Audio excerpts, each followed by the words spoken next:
नमस्कार, मैं हूं सौरभ शर्मा। आप देख रहे हैं हकीकत क्या है। बहुत स्वागत है आप सभी का। वक्फ कानून पर पॉज का बटन दब गया है। यानी वक्फ कानून कागज पर तो है, लेकिन इस पर जमीन पर कोई एक्शन नहीं हो सकता। इतना कुछ हो गया। लेकिन मौलानाओं का गुस्सा फिर भी ठंडा नहीं हुआ, उल्टे ही और अग्रेसिव हो गए हैं। इनकी हिम्मत थोड़ी और बढ़ गई है। अब मौलाना अपने अगले प्लान पर काम कर रहे हैं। अब सुनिए, मामला सुप्रीम कोर्ट में चल रहा है। पूरा केस सुप्रीम कोर्ट देख रहा है, लेकिन अब मौलाना अपना केस मुस्लिम मोहल्लों में ले गए हैं। हैदराबाद के मुसलमानों को पहले प्रोटेस्ट में लाया जाएगा, ओवैसी इसको लीड करेंगे। All India Muslim personal law board के ज्यादातर मौलाना इसमें शिरकत करेंगे। फिर यह मजलिस हैदराबाद से उठकर दिल्ली आएगी। इसके बाद छोटे छोटे शहरों में माहौल बनाया जाएगा। आप याद कीजिए, मौलानाओं ने कहा था कि यह लॉन्ग टर्म प्लान है, शॉर्ट टर्म प्लान नहीं है। 5 मई से पहले ये वक्फ कानून के खिलाफ एक बड़ा आंदोलन, एक बड़ा हंगामा खड़ा करना चाहते हैं, ताकि सरकार और कोर्ट दोनों इनके दबाव में आ जाएं। मुस्लिम बोर्ड के मौलानाओं के असल मकसद को अगर आपको समझना है तो हमारी इस रिपोर्ट को बहुत बारीकी से देखिएगा। नरेंद्र मोदी वर्सेस 40 मौलाना। कौन है ये 40 मौलाना? कहां है ये 40 मौलाना? अगले 400 घंटों तक, अगले 24,120 मिनटों तक क्या करने वाले हैं ये मौलाना? अगले 16 दिन और फिर उसके बाद हफ्तों हफ्तों तक मोदी की डायरेक्ट भिड़ंत इसी कट्टर मौलाना इकोसिस्टम से होगी। 5 मई तक मोदी की टक्कर इन्हीं कट्टर मौलानाओं से होगी। इनमें से कुछ चेहरे पहचान लीजिए, नाम नोट कर लीजिए, इनका इंट्रोडक्शन ले लीजिए।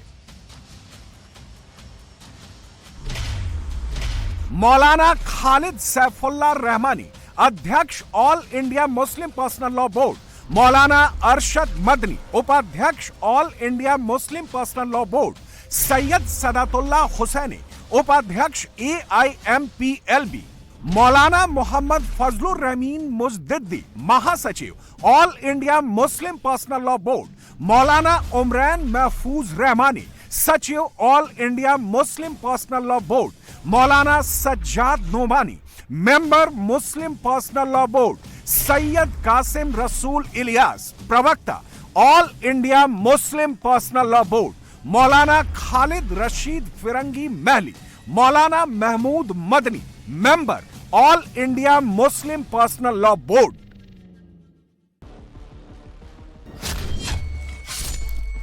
यानी अब फाइट नरेंद्र मोदी बनाम मुस्लिम बोर्ड होगी।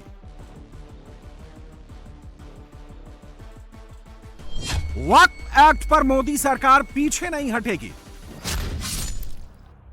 और मुस्लिम बोर्ड के तमाम बड़े मौलाना, तमाम बड़े चेहरे अब नरेंद्र मोदी के पीछे पड़ेंगे। जब तक गवर्नमेंट कानून वापस नहीं ले, जब तक इसकी तलाफी नहीं हो जाए, हम लोगों ने तय किया है कि इस सिलसिले को हम जारी रखेगा। जब तक वाज़ेह फैसला न हो जाए, उस वक्त तक ये प्रदर्शन मुख्तलिफ शक्लों में जारी रहेगा। इंशाअल्लाह कामयाबी बिल आखिर हमारे कदम चूमेगी। आखिरी चीज जब होगी तब होगी, लेकिन हम ये समझते हैं कि जो होगा खैर होगा इंशाअल्लाह। एक मुसलमान इस सिलसिले में अपनी जान दे भी सकता है और जान ले भी सकता है। कहां से तुमसे इंतकाम लिया जाएगा तुम्हें इसका कोई अंदाजा नहीं है। जिनका अज़्म है कि हमको चैन से जीने नहीं देंगे, वो जान ले कि खुद भी सलामत रह नहीं सकते। अगर लड़ना पड़ेगा लड़ेंगे, लड़ाई जारी रहेगी, खत्म नहीं। और जो कुर्बानी देनी पड़े, ये जब तक कि ये बिल वापस नहीं होता है, यानी बिल से मुराद ये कि जो संशोधन किए गए हैं वो वापस नहीं होते हैं, पुराने जो कानून था उसको रेस्टोर नहीं किया जाता, ये हमारी तहरीक जारी रहेगी। मोदी सरकार पर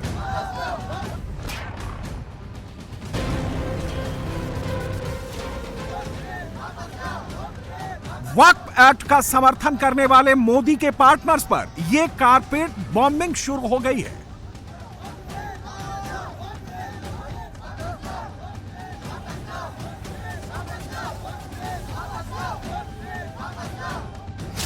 all India Muslim personal law board ने ताबड़तोड़ अंदाज में अपने पूरे इकोसिस्टम को एक्टिवेट कर दिया है। गुरुवार को दिल्ली में सुप्रीम कोर्ट का अंतरिम आदेश आया। शुक्रवार को मुंबई में मुस्लिम बोर्ड के बड़े चेहरों ने पीछे बैनर चिपकाकर मोदी के खिलाफ नॉन स्टॉप शोर मचाया। मंच पर दिख रहे किस चेहरे ने क्या कहा, आगे दिखाएंगे। पहले इस इकोसिस्टम का क्राउड मैनेजमेंट प्लान देखिए। मुस्लिम बोर्ड ने 5 मई तक के लिए मुसलमानों की भीड़ वाली बुकिंग कर ली है। मोदी, नीतीश, नायडू तीनों पर सीरियल अटैक होने लगे हैं। All India Muslim personal law board के मेंबर बैरिस्टर ओवैसी के इलाके में पोस्टर बैनर बंटने लगे हैं।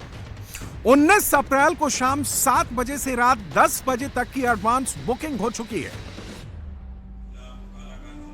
मस्जिदों के भीतर से चलो दारुसलाम वाले मैसेज सर्कुलेट होने लगे हैं। शुक्रवार को ये तस्वीरें ओवैसी की पार्टी ने शेयर की। ओवैसी की पार्टी के विधायक ने माइक लगाकर प्रॉपर वीडियो शूट करवाकर अपनी तस्वीरें जारी की।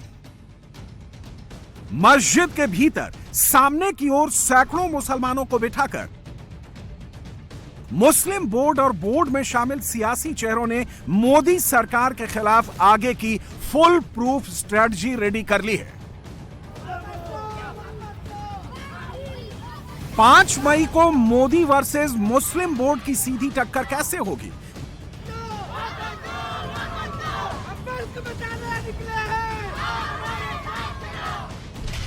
जा रहे हैं आप लोग? दारुसलाम जाना है, कल जाना।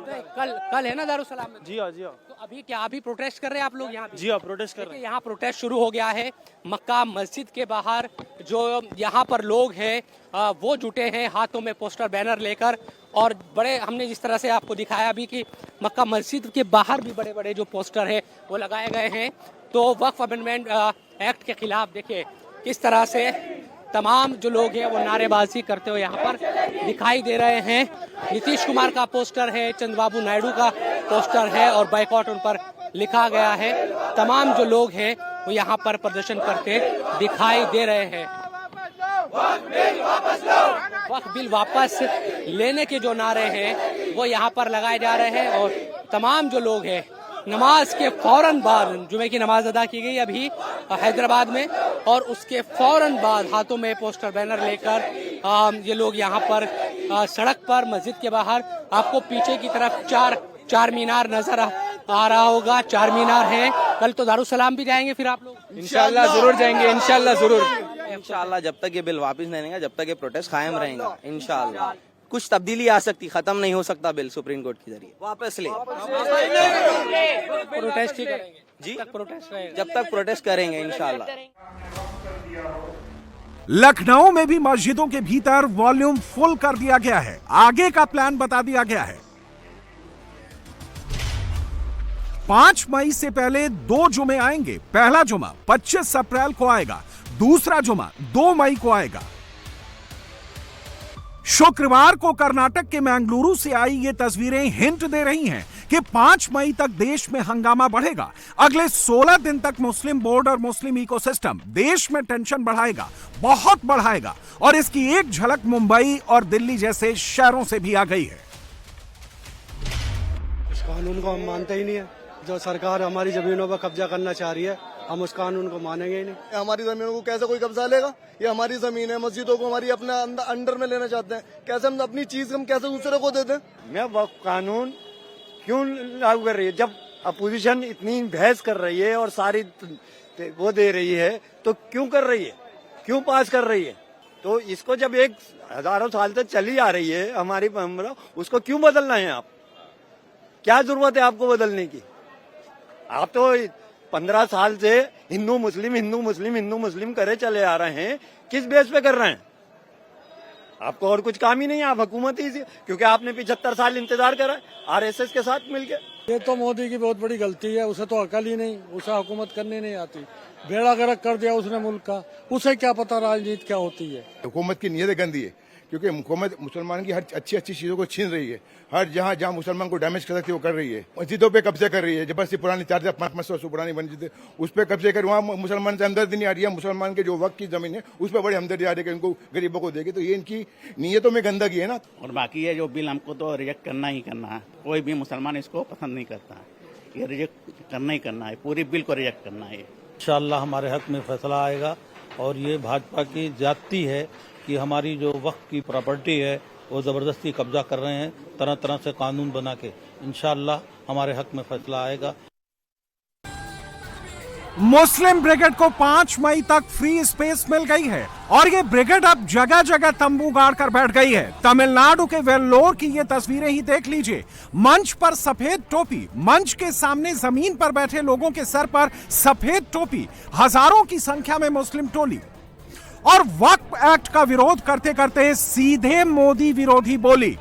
नोट करने वाली बात यह है कि जिस तमिलनाडु की सियासत में हिंदी और हिंदुओं का विरोध होता था, वहां भी ऑल इंडिया जमात फेडरेशन के प्रोटेस्ट में हिंदी ही बोली गई। हिंदुस्तान के कोने कोने तक पहुंचना चाहिए, भारत के कोने कोने तक बराबर ये पैगाम हमारा पहुंचना चाहिए।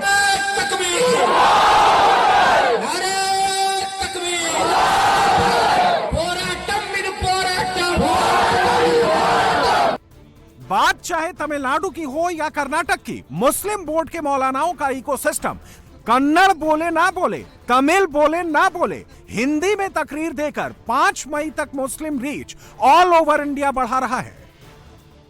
और इसकी कमान all India Muslim personal law board ने संभाल रखी है। दिल्ली से लेकर मुंबई तक मुस्लिम बोर्ड के मौलानाओं और प्रवक्ताओं की टोली हर 2 घंटे में नया बयान जारी कर रही है, मुसलमानों के लिए नया फरमान जारी कर रही है। शुक्रवार को भी ऐसा ही हुआ। शुक्रवार को मुंबई में मुस्लिम पर्सनल लॉ बोर्ड की अर्जेंट प्रेस कॉन्फ्रेंस बुलाई गई। देख लीजिए कैमरे पर कौन कौन नजर आया। AIMPLB के उपाध्यक्ष सैयद सदातुल हुसैनी, मौलाना मोहम्मद फजलुर रहमीन मुजद्दिदी, मुस्लिम पर्सनल लॉ बोर्ड के प्रवक्ता सैयद कासिम रसूल इलियास, इन तीनों ने मोर्चा संभाला। इसके अलावा कैमरे के सामने मौलाना ओबेदुल्ला खान आजमी को माइक पकड़ाया गया और सबने एक साथ मिलकर 5 मई वाला प्लान लॉन्च कर डाला। लॉ एंड ऑर्डर के प्रॉब्लम क्रिएट करने का मंसूबा बनाया जा रहा है। जगह जगह डिस्प्यूट्स क्रिएट होंगे, जगह जगह लॉ एंड ऑर्डर के प्रॉब्लम्स क्रिएट होंगे, तो पूरे मुल्क में पोलराइजेशन, नफरत, तफरीक, इसकी फिजा पैदा करने के लिए यह एक्ट लाया गया है। इस तरह गलत बातें फैलाई जा रही है, उससे भी लगता है कि असल मकसद समाज को पोलराइज करना, समाज को बांटना, समाज के अंदर तफरीक पैदा करना है। तो इसलिए ये एक्ट ये बहुत ही खतरनाक एक्ट है। तो हम अदालत में भी कार्रवाई कर रहे हैं और उसके अलावा अवाम की अदालत में भी हम जाना चाहते हैं, उन तक भी सच्चाई सामने लाना चाहते हैं, क्योंकि बहुत झूठ फैलाया गया है। तो इसलिए अवाम के सामने सच्चाई का आना भी जरूरी है। इसीलिए यह ऑल इंडिया लेवल पर कैंपेन चलाई जा रही है। जगह जगह प्रोग्राम होंगे, प्रोटेस्ट गैदरिंग होगी। मुसलमान पर नहीं, सिर्फ मुसलमान पर नहीं, बल्कि हिंदुस्तान के संविधान पर ये गवर्नमेंट जो हमला कर रही है और मुसलसल उसकी आत्मा को कुचलकर अपनी तानाशाही के जरिए भारत की जमहूरियत, डेमोक्रेसी और भारत में रहने वाले भारतीय शहरियों की आजादी का खात्मा करने के लिए हिटलर शाही चला रही है। सबने मिलकर सफेद अंग्रेजों से जंग लड़ी थी। आज उनकी काली औलादें उसी तरह भारत की आजादी को तबाह करने में लगी हुई हैं।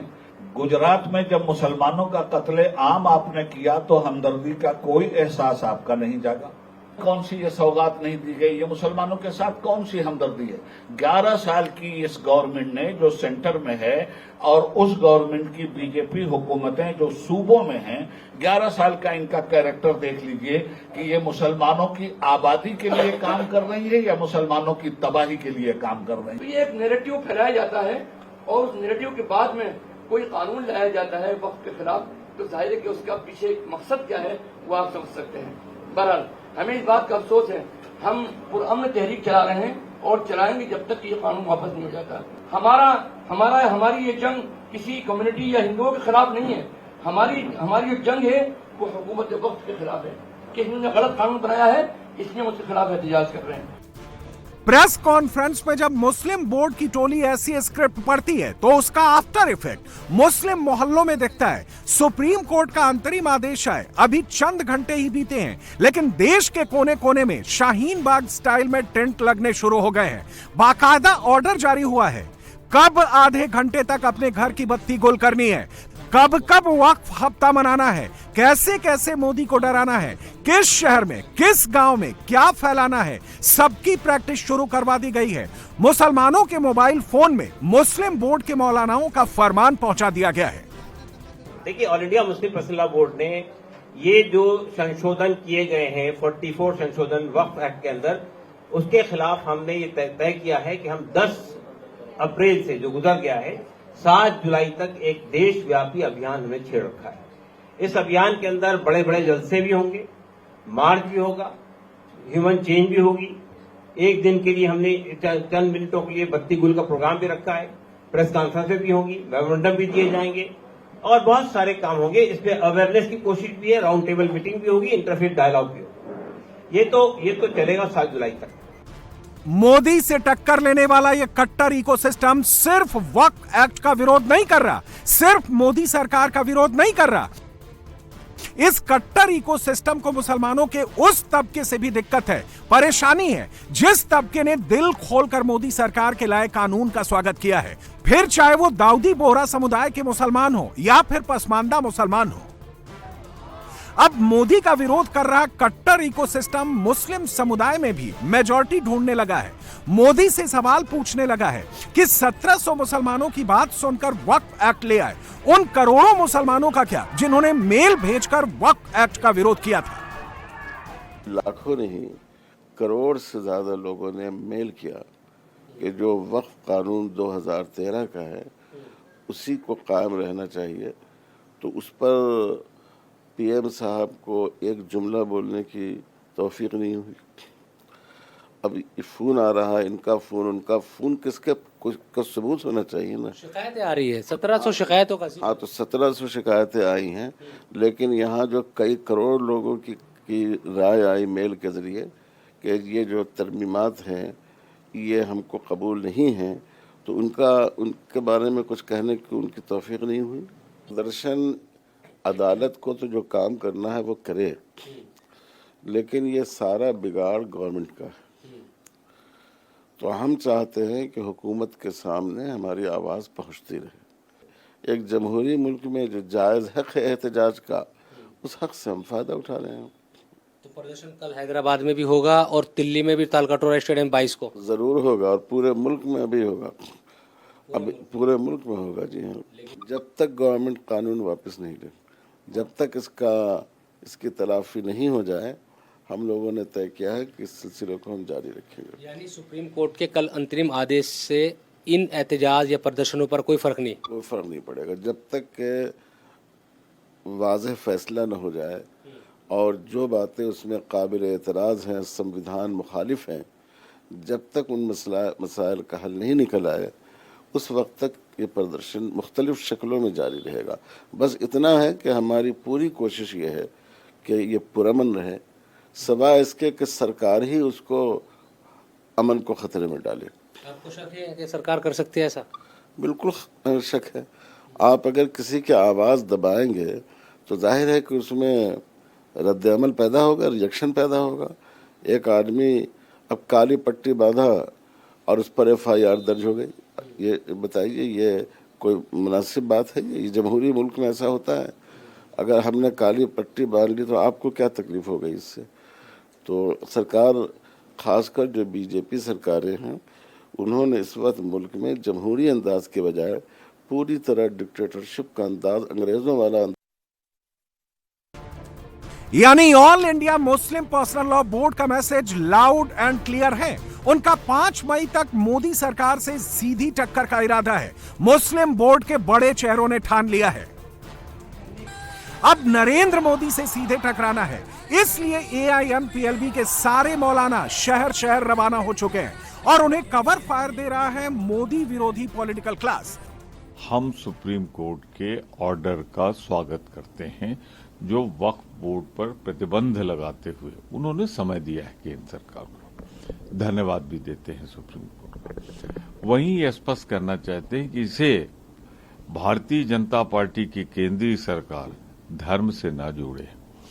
ये भारत के संविधान पर आघात है जिस पर 2019 से, जैसा प्रधानमंत्री जी ने कहा है, वो सोच रहे थे और अगर सोच रहे थे अच्छा हुआ 400 नहीं मिला उन्हें, वरना वो संविधान समाप्ति कर। ये देश तानाशाही से नहीं चलेगा, संविधान से चलेगा। और जैसे ही कल सुप्रीम कोर्ट का आदेश आता है, ये देखिए जो बीजेपी के द्वारा पोषित हैंडल हैं, ये क्या लिख रहे हैं, sharia court of India supreme court को लिख रहे हैं।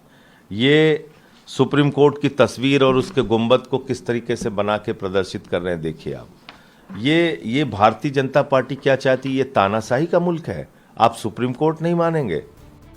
जो पहले सड़कों पर मुस्लिम बोर्ड के साथ खड़ा हुआ, फिर सुप्रीम कोर्ट में all India Muslim personal law board के लिए वकालत करने पहुंच गया और अब ये इकोसिस्टम खुल्लम खुल्ला 5 मई और उससे आगे वाली स्ट्रेटजी के लिए मुस्लिम इकोसिस्टम का साथ दे रहा है।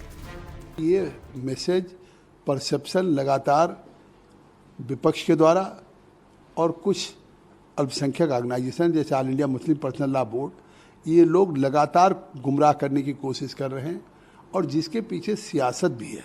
अभी भी ओवैसी जैसे लोग, राहुल गांधी, अखिलेश यादव, तेजस्वी, अभी भी लोग गुमराह कर रहे हैं कि आपकी मस्जिदें चली जाएंगी। क्यों मस्जिदें चली जाएंगी?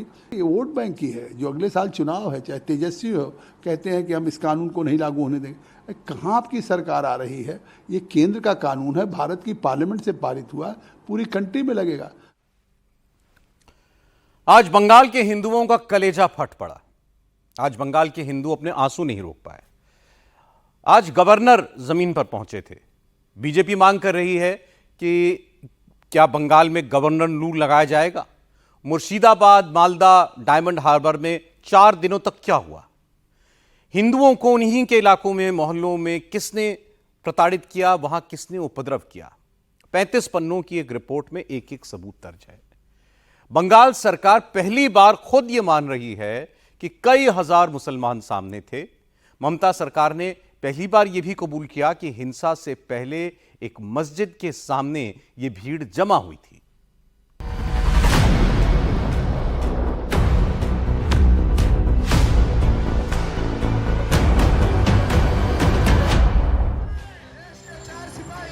उस जुमा से इस जुमा तक बंगाल हिंसा पर क्या क्या नहीं कहा गया। ममता बनर्जी की पार्टी के नेताओं ने क्या क्या नहीं बोला। दिन रात बीजेपी को कोसा, हिंदू संगठनों को कोसा।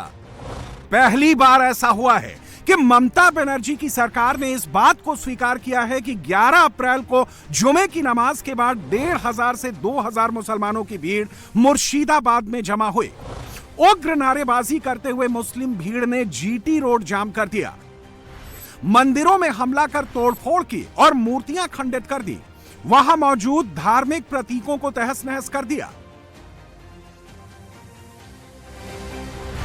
हिंदू मोहल्ले में कट्टरपंथियों का कहर 4 से 5 घंटे तक चलता रहा।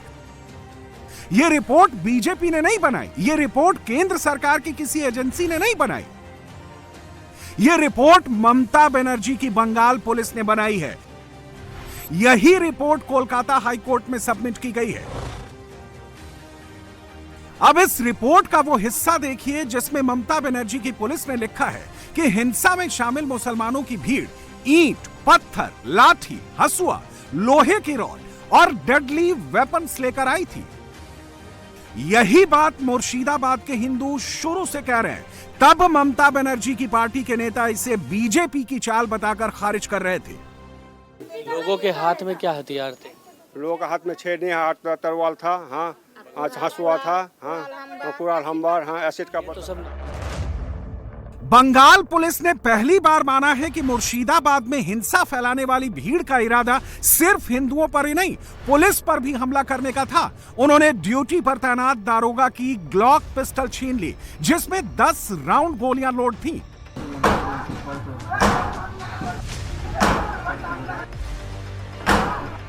अब सोचिए कि उपद्रवी पुलिस वालों की पिस्टल छीन सकते हैं, पुलिस की कार हाईवे पर फूंक सकते हैं, उनके इरादे कितने खतरनाक होंगे।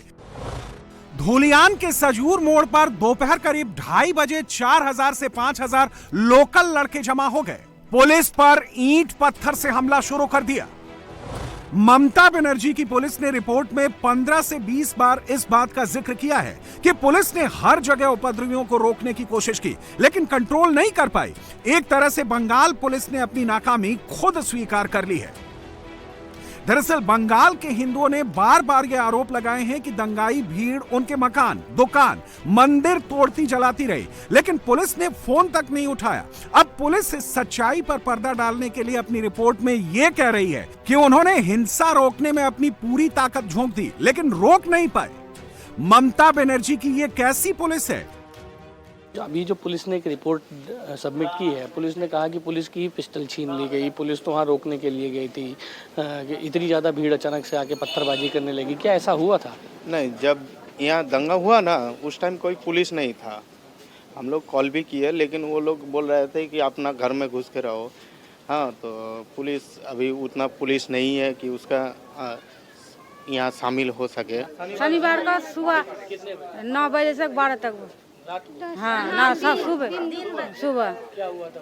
वह पर नारे तकदीर करके बोलते बोलते आया और घुस के दुकान टोकान सबको भांग को लूट चला गया। हाँ, यहाँ बगल में थाना कौन सा है? थाना शमशेरगंज थाना।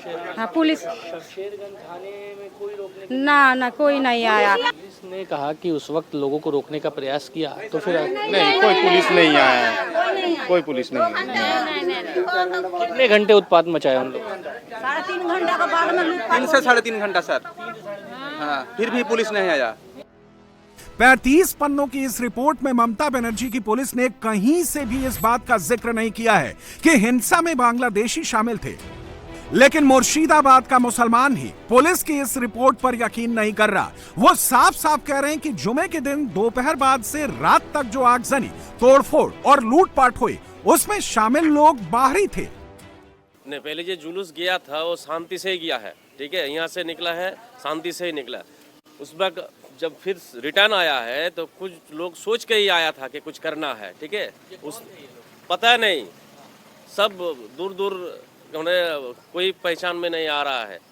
बच्चे दिख रहे थे उसमें, छोटे छोटे। हाँ, सब बच्चे हैं, 18, 19, 20 का बच्चे हैं, ठीक है, किसी को पहचान में नहीं है। मेरा स्थानीय तो नहीं है, यहाँ पर हिंदी मुस्लिम भाई भाई है, कहाँ से आया है ये हमको पता नहीं। अब सवाल उठता है कि बंगाल का मुसलमान जिसने दंगाइयों को देखा, वो कह रहा है कि हमलावर बाहरी थे। हिंदू जिन्होंने हमले झेले, वो कह रहे हैं कि भीड़ में शामिल कुछ लोग बांग्लादेशी थे। तब ममता बनर्जी की पुलिस ने बांग्लादेशियों का जिक्र तक रिपोर्ट में क्यों नहीं किया? अगर बांग्लादेशी कनेक्शन की बात ममता बनर्जी की पुलिस स्वीकार कर लेगी तो जांच एनआईए या केंद्रीय एजेंसियों के हाथ में देनी पड़ेगी, क्योंकि बंगाल पुलिस दूसरे देश में जाकर जांच नहीं कर सकती। अगर जांच केंद्रीय एजेंसियों के हाथ गई तो असली गुनाहगार बच नहीं पाएंगे और दंगे की पूरी फाइल खुल जाएगी। हिंदू मोहल्ले में दंगाई कहां से आए, किसने भेजे, किसने हथियार दिए, किसने टारगेट दिया कि हिंदुओं को डराओ और भगाओ? अगर फाइल खुल गई तो दीदी को बड़ा झटका लग सकता है। वैसे भी मुर्शिदाबाद और मालदा समेत बंगाल के मुस्लिम बाहुल्य जिलों के हिंदुओं को ममता की सरकार पर भरोसा नहीं रह गया है, इसलिए वो बीएसएफ कैंप की मांग कर रहे हैं। सेंट्रल फोर्स चाहिए इस थाने एरिया में, एक शायद बीएसएफ कैंप बनाना जरूरी है सर। हम बोलना चाहते हैं सरकार को जितना जल्दी हो सके यहाँ एक गो बीएसएफ कैंप बनवाइए। यहाँ परमानेंटली के लिए बीएसएफ कैंप चाहिए हमको। यहाँ ये इलाका पूरा हिंदुओं का है क्या? है? हाँ, हिंदू एरिया है। यहाँ पे भी तोड़फोड़ हुई है ना, अंदर पत्थरबाजी हुआ है। फिलहालपुर की आप स्थिति देखिए, महिलाएं यहाँ पर मौजूद हैं, तमाम लोग मौजूद हैं। इनका कहना है कि पानी में जहर मिला दिया, 2 दिन तक तो पानी खाना ही कुछ नहीं मिला और अब स्थिति ऐसी है कि कोई पूछने वाला नहीं है। लेकिन संकट इस बात का है कि दुकान लूट लिया गया, मंदिर तोड़ दिया गया, घर में पत्थरबाजी हो गई। और अब अगर बीएसएफ यहाँ पे नहीं रहती है तो इनको विश्वास इसलिए भी नहीं हो रहा है कि पुलिस ने कोई मदद ही नहीं की। जब तक के तांडव होता रहा, उत्पात मचता रहा, तब तक के कोई मदद करने के लिए नहीं आया और ये गुहार लगाते रहे। अभी फ़िलहाल लोग इस बात की उम्मीद कर रहे हैं कि लोग यहाँ पर आ रहे हैं, पूछ रहे हैं, बीएसएफ भी मौजूद है, लेकिन जब बीएसएफ चली जाएगी तब क्या होगा, ये एक बहुत बड़ी चिंता का विषय है। बंगाल पुलिस की रिपोर्ट में 6 जगहों पर हिंसा की बात लिखी गई है। शमशेरगंज, सूती, धुलियान, जंगीपुर, डायमंड हार्बर का अमतला और चंदन नगर का चपदानी। दंगा सिर्फ जुमे के दिन नहीं हुआ, उससे पहले भी हुआ और बाद में भी हुआ। 8, 11, 12 और 13 अप्रैल तक हिंदू मोहल्लों में उपद्रवी कोहराम मचाते रहे। बंगाल पुलिस जंगीपुर से धुलियान और शमशेरगंज तक एक ही बात अपनी रिपोर्ट में लिखती है कि उसने हवा में गोलियां चलाई, आंसू गैस के गोले दागे, लेकिन कुछ कर नहीं सकी। आखिर किसी प्रदेश की पुलिस इतनी नाकारा कैसे हो सकती है? अब आपको हम जुमे के अगले दिन 12 अप्रैल शनिवार का एक वीडियो दिखाते हैं। यह वीडियो लालपुर के एक हिंदू दुकान की लूट का है। आप देख सकते हैं कि मुस्लिम उपद्रवी कैसे दुकान से सामान उठाकर आराम से टहलते हुए जा रहे हैं। पुलिस कहीं नहीं है। हिंदू दुकानदार ने जो ऑन कैमरा बताया वो ममता सरकार की कथनी और करनी का फर्क साफ दिखाता है। मुस्लिम फरसा और बल्लम लेकर आए, हिंदू दुकानदार जान बचाकर भागा।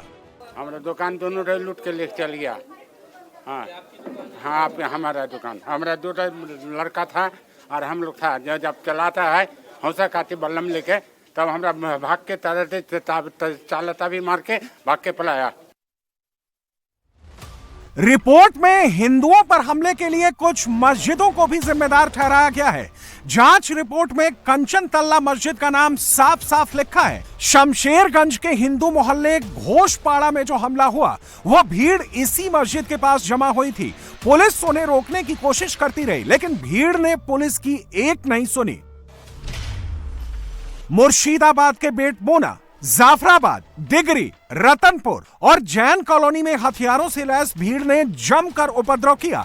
दोपहर 12 बजे तक हमला होता रहा। ममता बनर्जी की पुलिस ने दोपहर 1 बजे बीएसएफ की 2 कंपनियां बुलाई। तब तक हिंदुओं का नुकसान कर उपद्रवी भाग चुके थे या अंडरग्राउंड हो चुके थे। बंगाल में हिंसा 8 तारीख से शुरू हुई। 11 को जुमे के बाद सबसे ज्यादा बवाल हुआ। ममता सरकार का रवैया फिर भी ढीला बना रहा और कट्टरपंथियों ने 13 तारीख को शमशेरगंज में 2 दलित हिंदुओं को हरगोविंद दास और उनके बेटे चंदन दास की भी हत्या कर दी। उपद्रवियों ने जहांगीरपुर के एसडीपीओ की कार नेशनल हाईवे पर फूंक दी। पुलिस की पेट्रोलिंग बाइक फूंक दी। 4 घंटे तक उपद्रवियों ने पुलिस पर हमले जारी रखे। ममता बनर्जी तय नहीं कर पाई कि हिंसा से कैसे निपटा जाए, क्योंकि वो वोट बैंक और तुष्टीकरण की राजनीति में इतना उलझ गई कि उन्हें हिंदुओं के आंसू नहीं दिखाई पड़ रहे थे। मुर्शिदाबाद से जो हिंदू जान बचाकर मालदा पहुंचे, अब भी उनके आंसू थमे नहीं हैं। करीब 500 हिंदू, जिनमें ज्यादातर महिलाएं हैं, मालदा के एक शरणार्थी कैंप में रह रही हैं। राष्ट्रीय महिला आयोग की टीम के सामने हिंदू महिलाओं ने रो रो कर अपना दुख दर्द बताया। बम, पेट्रोल, पिस्तौल, छेनी, हासुआ, तरवाल बड़ बड़ो ওগুলো ছিল। সব লেগে হামলা করা হয়, বম ফোটা रहा है, পেট্রোল জ্বালা रहा है। মুসলিমরা নামাজ পড়ে ঝামেলাটা লেগেছে, মিছিল বাহির করেছে। ওই মিছিল নিয়ে ঝামেলা হয়েছে। হ্যাঁ, দিয়া আমাদের গোটা গ্রামে সব মুসলিম একজোট হইয়া আমাদেরকে অত্যাচার দিয়ে, ওই জন্য আমরা ভয়ে পালিয়েছি। ওদের হাতে হাউসা ছিল, বম ছিল, বম ঝাড়ছে। এবার যে পুলিশ আছে, পুলিশকে তাও বম ঝাড়ছে, পুলিশও থামতে পারেনি। इस कैंप में एक महिला की गोद में महीने भर से छोटा बच्चा है। सोचिए किस तरह से ये महिलाएं अपनी इज्जत और जान बचाकर यहां तक तो आ गई हैं, लेकिन ममता सरकार में आगे क्या होगा, ये सोचकर उनकी रूह कांप जाती है। जिस तरह से लड़कियों ने बता रही है कि इन लोगों को बताया गया कि आप अपना रिलीजन चेंज कर लो, इज्जत दे दो, ये कैसे हो सकता है? ये तो इंडिया है मैम, ये तो पाकिस्तान नहीं है। इतना ही कहूंगी कि महिलाओं के बारे में, सबके बारे में हमने बहुत संवेदनशील रहना चाहिए। संवेदनशीलता की कमी होती है तो इस तरीके से प्रकार सामने आते हैं। आज का जो हमने देखा है वो बहुत ही मन को दुख देने वाला है। वक्फ कानून के विरोध में शुरू हुए हिंदू विरोधी दंगे में अब तक 315 लोगों की गिरफ्तारी हुई है। जंगीपुर में 274, मुर्शिदाबाद से 2, डायमंड हार्बर से 7, चंदन नगर से 32, जिनमें 2 नाबालिग हैं। अब तक हिंसा के जो फुटेज और सीसीटीवी वीडियो आए हैं, उनमें हमला करने वालों में ज्यादातर नाबालिग ही दिख रहे हैं। बंगाल पुलिस ने सिर्फ 2 नाबालिग को गिरफ्तार किया है, इसलिए बंगाल का हिंदू अब भी डरा हुआ है। शुक्रवार था ना, उस दिन सुबह से खोले थे, 1 बजे जैसे हुआ नमाज खत्म हुआ, लफड़ा चालू हो गया। और उस दिन से मैं आज दुकान खोला, फिर 8 दिन बाद। इतना लफड़ा था कि मतलब कुछ दिन पहले से दुकान चालू हुआ बाजार, लेकिन हिंदुओं का दुकान बंद था, खाली मुसलमानों का दुकान चालू था, ठीक है। और आज से बोल रहा है कि कल बोला था माइक में कि सब दुकान खोल के रखो, मैं संभालूंगा, पुलिस वाला है, थाना वाला है, फोर्स उतरा है, ऐसे करके बोला। ठीक है, खोलेंगे। फिर आज से मैं खोला। आज भी अगर लफड़ा हो सकता है तो फिर नहीं खोल पाएंगे। डर का माहौल है अभी भी माहौल है थोड़ा बहुत इधर, लेकिन अभी चाहते हैं कि सब शांति हो जाए, जैसे पहले था उससे होना चाहिए। जैसे लफड़ा हो रहा है नहीं होना चाहिए। लफड़ा रहेगा तो यहाँ पर तो हिंदू जनसंख्या कम है, ठीक है, मुस्लिम ज्यादा है। अगर हम लोग को उतना करेगा तो हम लोग कैसे रहेंगे। बंगाल के राज्यपाल सीबी आनंद बोस भी 2 दिन मुर्शिदाबाद और मालदा में हालात का जायजा लेंगे। ममता ने उनके दौरों का भी विरोध किया था। ममता अब तक खुद दंगाग्रस्त इलाकों में नहीं गई।